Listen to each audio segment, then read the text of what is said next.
Chua.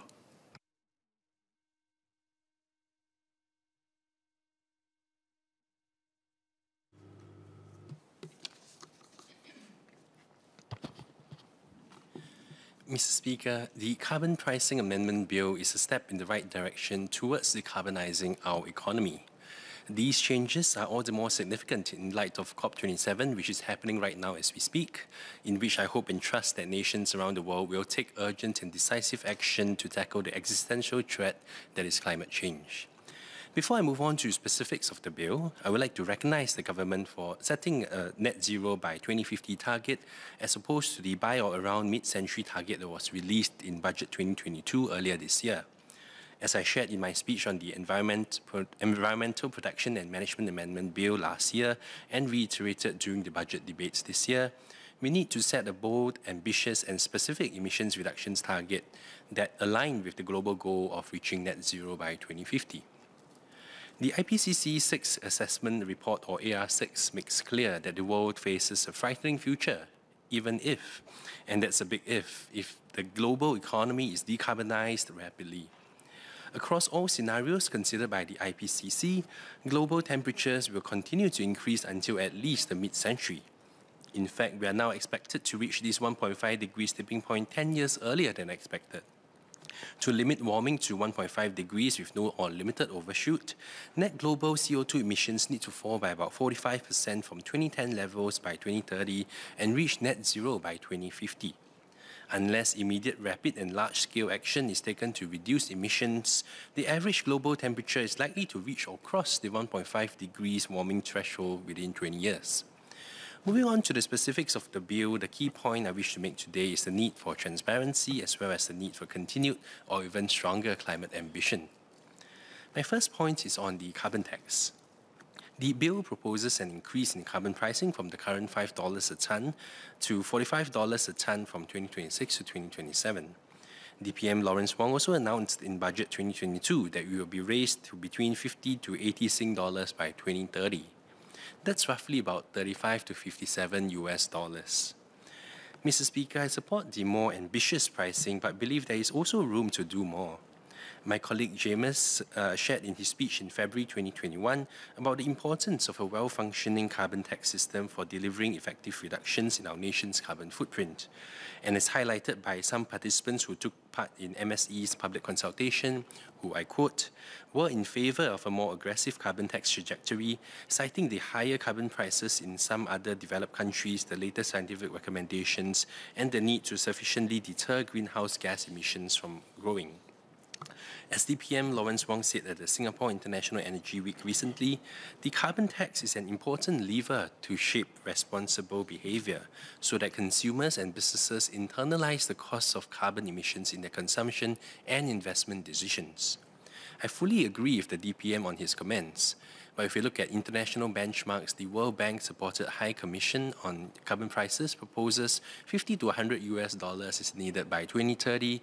The OECD provides a central estimate of 120 euros, while the LSE's Grantham Institute suggests a price of 145 US dollars.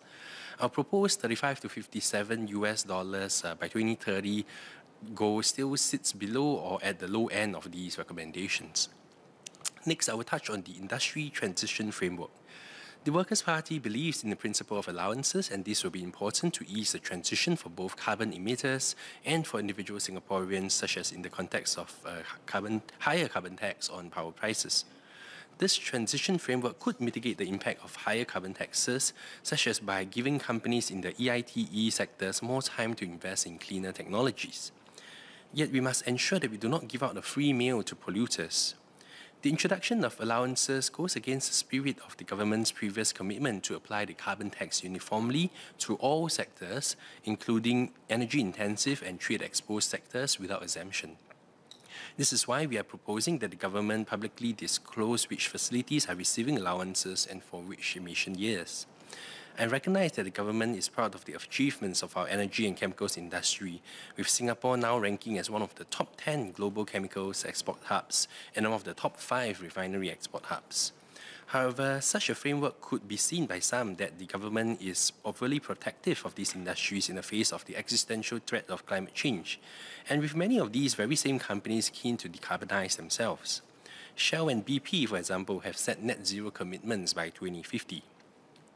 Finally, I wish to speak about the use of international carbon credits. While ICCs hold significant promise, current markets are still highly unstandardized.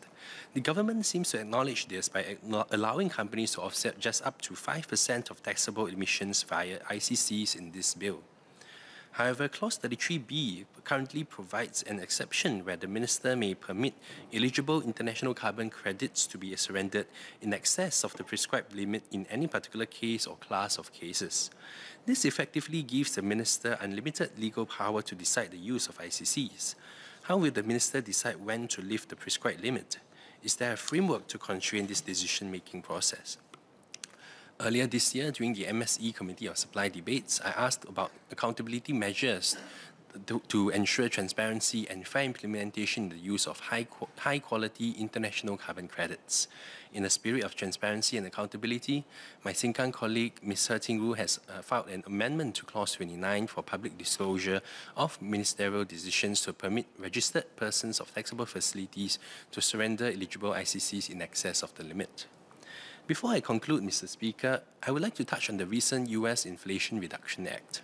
I shared in my previous speech about how in 1961, Shell built an oil refinery on Pulau Bukom, and this became one of the largest refinery complexes globally and sparked the start of Singapore's pursuit of the petrochemicals industry.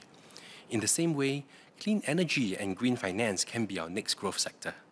The US appears to be leading the way with its recent IRA, which directs significant funding for climate efforts through a mix of tax incentives, grants, and loan guarantees, and is said to be funded by prescription drug pricing reform and a 15% corporate minimum tax, amongst others.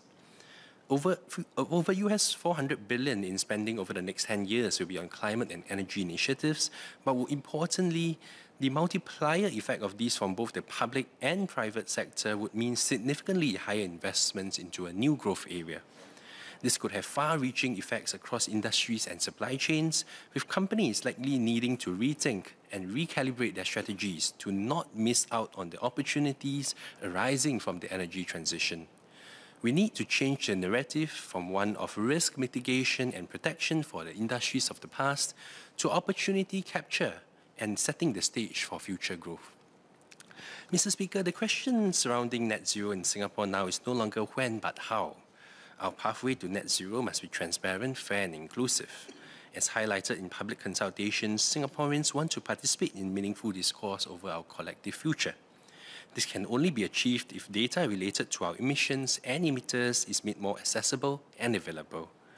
The increased ambition in our carbon pricing bill today is welcome, but as climate scientists have repeatedly warned, we are running out of time.